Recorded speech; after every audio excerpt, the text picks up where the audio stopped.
Welcome back everyone to Piney Plays Beorning. We're going to discuss the matter of the Uruks that we investigated earlier and ask him if he wishes me to join him for his next stage of the journey. What a strange tale you weave. Did you learn anything about your friends from the site where we destroyed the Uruks?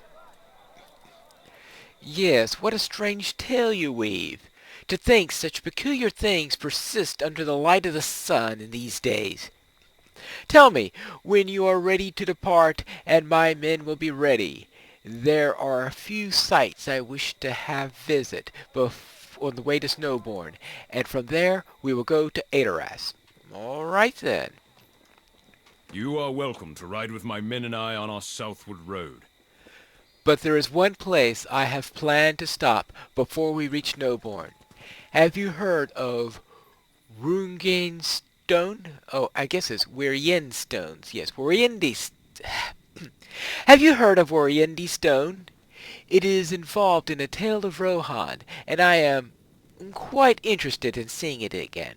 I have business in Snowbourne, but first I would see Wyrgende's stone. Will I next fall to the crone's curse? All right, Emma, I presume that's the stone? There it lies, Pineclaw, the stone of Wyrgende. Do you know the tale? Yes, I have heard of it. Ah, of course you would know it. How could you travel with a bard such as Horn and not know of it? It is a popular tale, though it be grim and unpleasant. I expect it is true in all lands. The people enjoy stories that seem to explain their poor lot or continued hardship. All right. My finest lore masters pored over the words of Wyrgende's curse. They read it thus, that no son born of Fengel or his heirs will survive to sit long upon the throne. Yes. They thought the curse would end if someone happened to restore the lost glory of Rohan.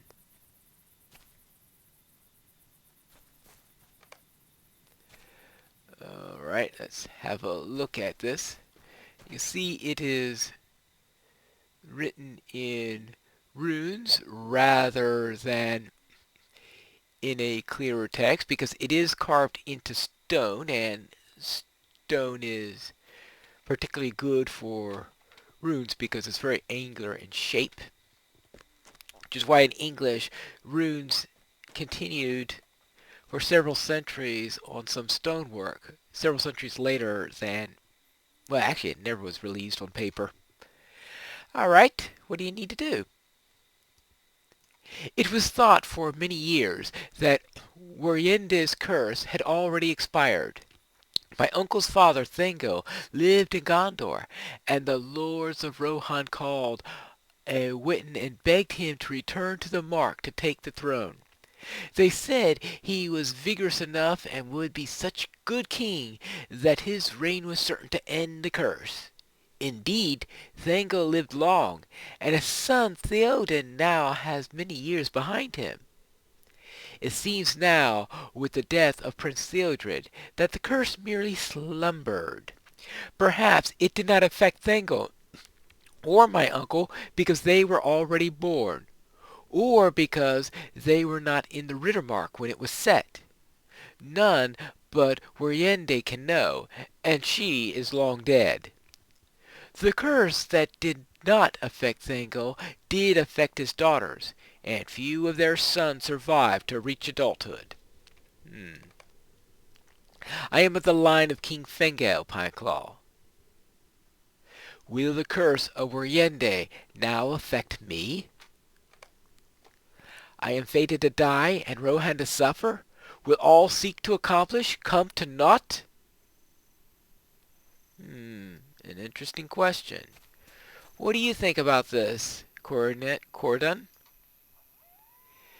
The deeds of the past often have grave effects on the present, Pineclaw. Curses have power, and with the force of belief behind them they can become even more powerful. How else can the misfortune of Fingal's line be explained?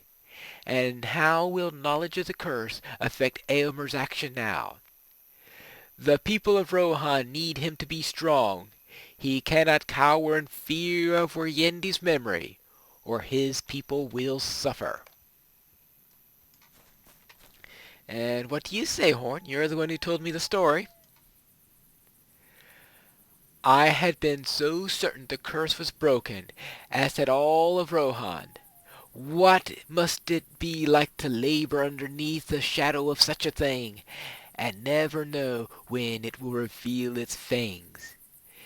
If Eomer out of fear refuses to fight the evils that face this land, then King Fingal's greed will have struck the death blow for Rohan.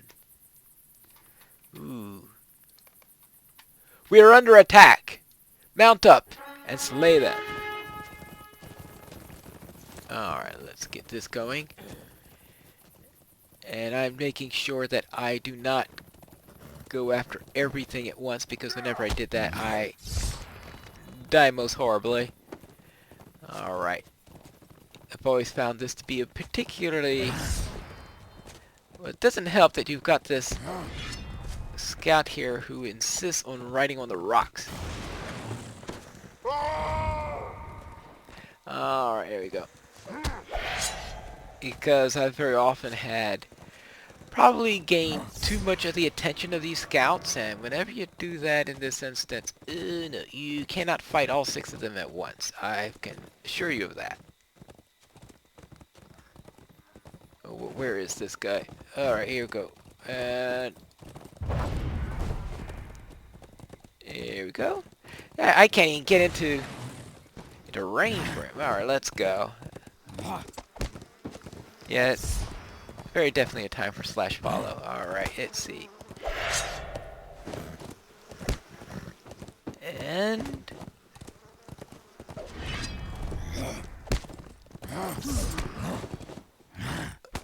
okay, there are 2 scouts down. Let's see.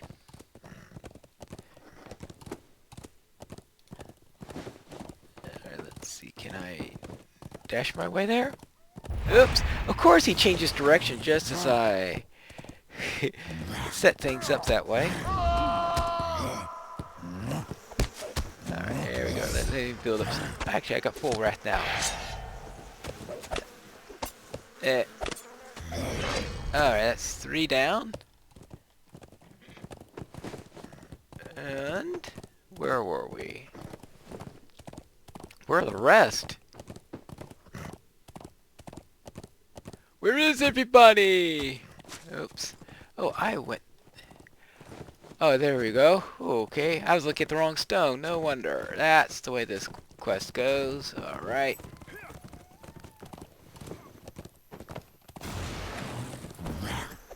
Alright. Get down.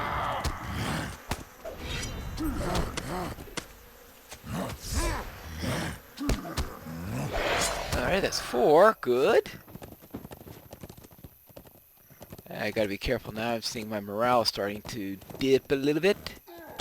And I've got both of them on me. Alright. No matter what.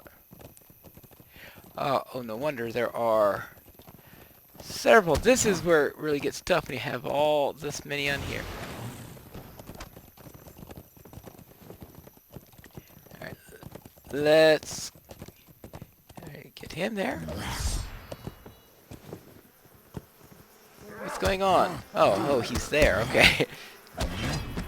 Yeah, that's what happens. That's what happens. And I found that in this instance, if you get knocked off your horse, you got a very good chance of not surviving the incident. Alright, and...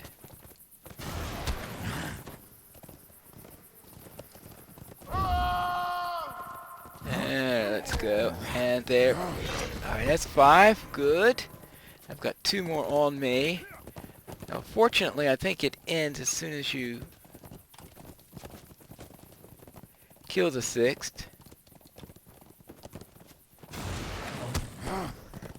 No. Yeah. So when the second wave came in, they seem to all have gone after me.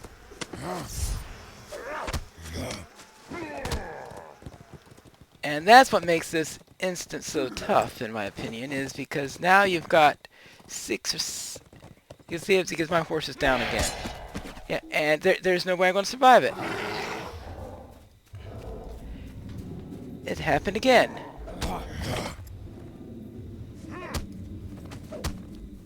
Come on, I need to get up! Ugh. And, okay, where's my target? Around here. Yeah.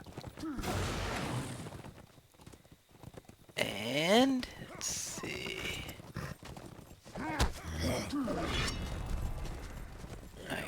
Oh! The trees don't help either. Alright, now let's...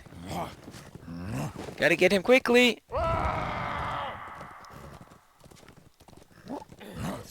Wow, boy, I don't even have any ability to move. I don't have a debuff on me. Alright. Oh. Right. So no matter what I do, I seem to almost always have about 4 or 5 horses all on me, of the enemy all at me at once, because they seem to do the second wave spawn right on top of you. The second wave is a lot larger than the first. Now, where is everybody else? Oh well. The orcs have unwittingly helped me, Pineclaw. During the battle, I had no thought at all for Wyrgende or her curse. I have made up my mind.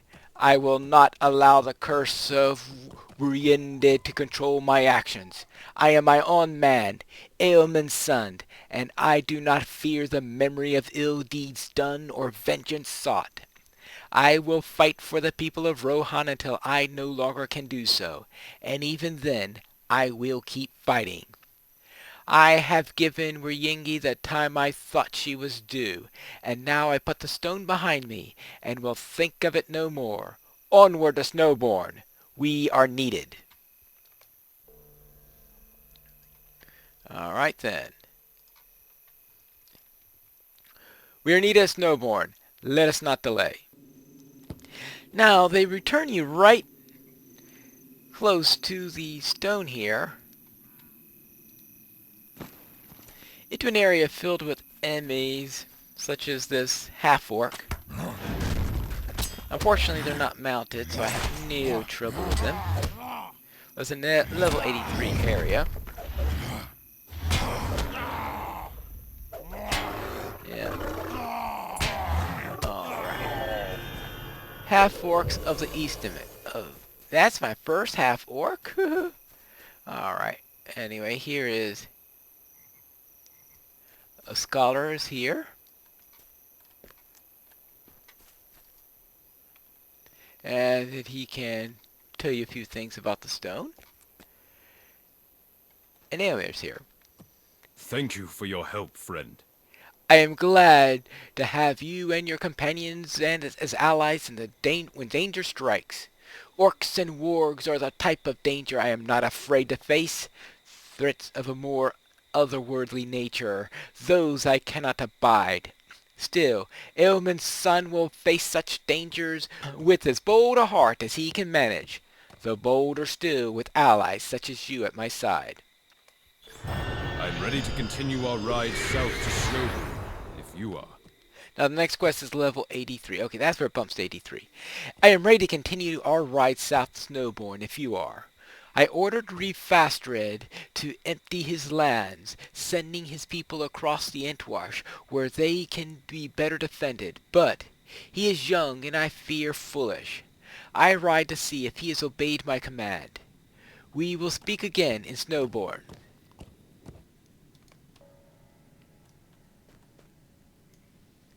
And we've got this half-orc here, who can be very much of a nuisance.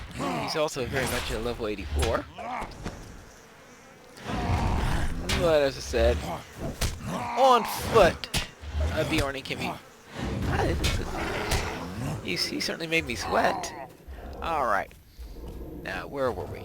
Ah, yes. About this stone. As I said, it's all done in runes and carved into stone. and it's done as a curse. Let's see.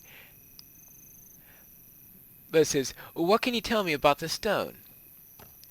This is a stone of Wyrgende, and it is a place of sorrow for the people of Rohan.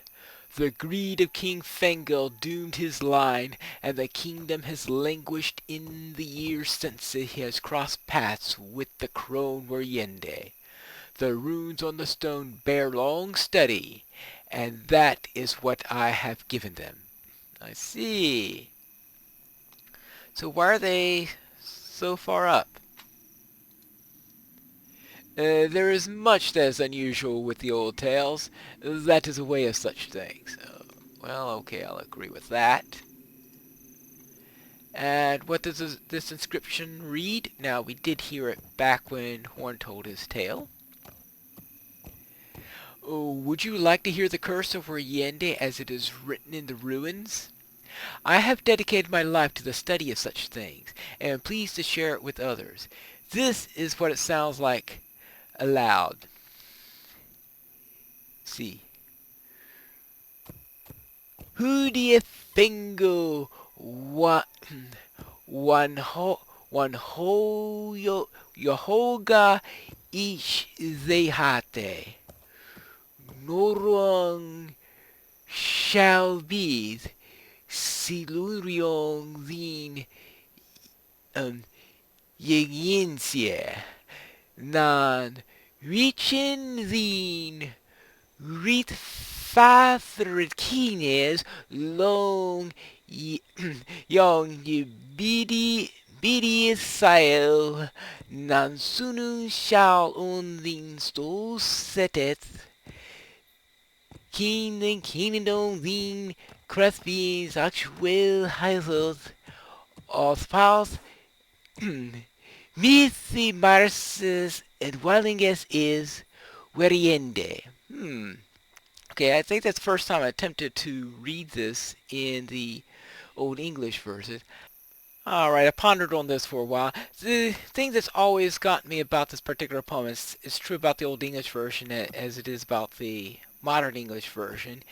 And that is the alliteration scheme has always been a little bit off.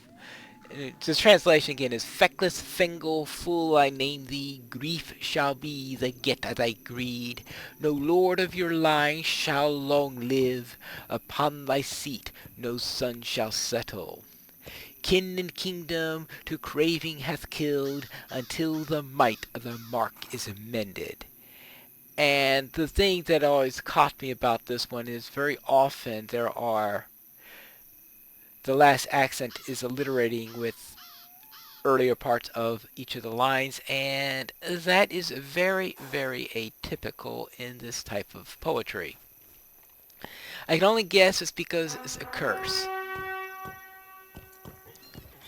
Alright, now let's see. We want to go to Garsfeld.